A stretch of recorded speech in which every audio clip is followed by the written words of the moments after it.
I saw the interview Pep did with Sky Sports, and he was talking about his away fans. Says, I don't have a problem with the away fans. They're amazing. I love them. Home fans, though. What did you make of his comments? And the fact that, of course, the City fans were booing. Some City fans are saying they were booing the referee, but, do you know what, there were boos and lots of them at half time. I mean, a lot of the City fans that I spoke to and people associated with the football club, I thought, let me reach out just to see what their reaction was. And a lot of them are convinced that they were booing the officials. So that's, I guess, a different story. Because surely... Why? But why? What did the officials do? What did I miss? So I didn't see that either, but apparently that's what they're doing, booing the officials. Okay. But when you look at what Manchester City have done, certainly over the last few years, like one half of football, it seems strange for me to see them boo from one half of football when you've seen how successful they've been, and they've been in worse situations than this. And I'm talking about when they're chasing titles down, 2-0 down and things like that. So, but from Pep, he just seems a little bit rattled at the minute, a little bit like... I don't know if some of the questions that some of the reporters are asking him are starting to rub him up the wrong way. I didn't think that. I thought he was getting on with the reporters actually quite well. But it doesn't take much nowadays. A little bit like Jurgen Klopp. It doesn't take much all of a sudden for someone to ask the wrong question. And he bites. And they bite. Yeah. I always think for someone like Pep, he's still in a great position. They're second in the league.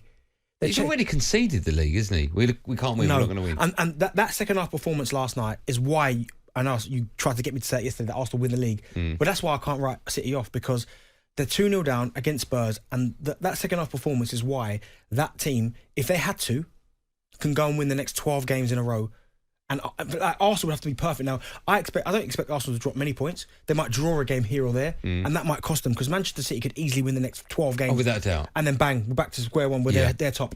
There's so much I want to talk to you about in that game as well. I have to have a little word about Mahrez. Yeah, you love him, didn't you? I think he's so underappreciated. I think he's a genius. I think he's incredible. He was involved in all 4 City goals yesterday. Yeah. I think he's fantastic. We don't talk about him enough. I think he's a fantastic player. Don't you? It's always when you think of, obviously, Riyad Mahrez, and you start, obviously the question comes out about African players, and we've been blessed in this country for some special ones, by the way. We've had some unbelievable ones. Yeah. Yaya, Salah, Drogba, Mane. Michael Essien. Yeah. Samuel Eto'o. Yeah, some unbelievable players. Unbelievable ones. But it's almost like, where does he rank?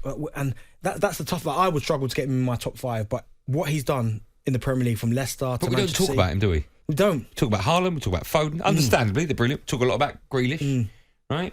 I almost feel like that Mahrez doesn't always... He almost has to kind of get himself in the team, start doing well, and then people start talking about him. Yeah. Whereas it's Foden off the bat, Haaland, but his performance last night, Mahrez, we know he's got that. I think he's probably got the best first touch on the run possibly I've ever seen, where the ball goes, like, travels a long distance, and while he's running, kills it dead. Yeah.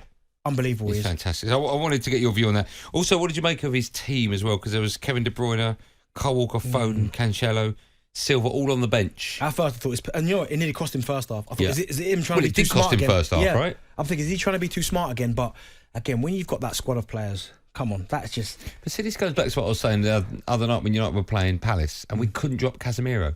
He's dropped... You could argue players... I mean, Kevin De Bruyne, right? One of the best on the planet, dropped him for Spurs. But that's the difference. You look at Man United's squad compared to City's. City's have got the best squad in the world.